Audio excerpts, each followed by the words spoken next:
मराठी लघुलेखन 100 शब्द प्रति minute. 5 second. Start.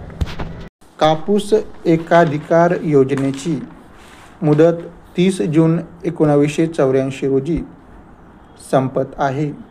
या योजनेस अधिक स्थैर्य लाभावे यासाठी शासनाने केंद्र सरकारला संबंधित अधिनियमाची मुदत आणखी 10 वर्षांनी वाढविण्याची विनंती केली आहे.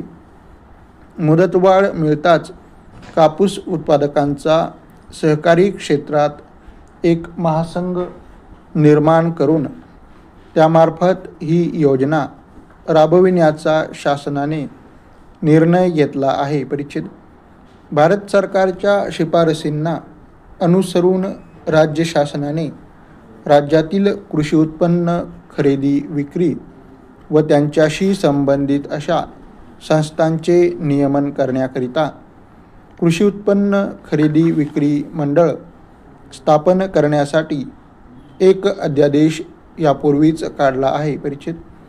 सहकारी साखर कारखाने ही आपल्या राज्याच्या ग्रामीण क्षेत्रातील आर्थिक प्रगतीची केंद्रे आहेत. नवीन भागात नवीन साखर कारखाने स्थापन करण्याविषयी आमच्या लोकांचा उत्साह अजूनही तसाच आहे.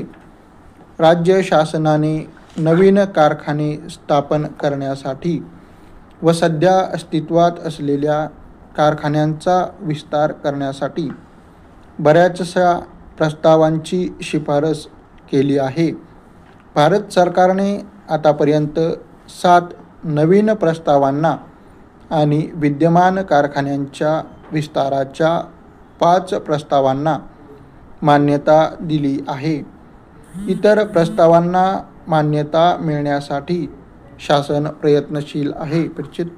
प्रामुख्याने कापूस पिकणाऱ्या भागात 20 नवीन सहकारी सूतगिरण्या स्थापन करण्याची महत्त्वाकांक्षी कार्यक्रम राज्य शासनाने हाती घेतला आहे. त्यापैकी एक गिरणी अनुसूचित जातींच्या व एक अनुसूचित जमातीच्या सदस्यांची आहे. हे सांगण्यास मला आनंद वाटतो. 6 गिरण्या स्थापन करण्यासाठी आर्थिक सहाय्य देण्याचे राष्ट्रीय सहकारी विकास महामंडळाने मान्य केले असून उरलेल्या 14 गिरण्यांना राज्य शासनाने या महामंडळाकडून मिळणाऱ्या सहाय्याची वाट न पाहता आर्थिक सहाय्य देण्याचे ठरविले आहे. या 14 गिरण्यांपैकी 9 गिरण्या विदर्भात असून 3 मराठवाड्यात व 2 खानदेशात आहेत. परिच्छेद.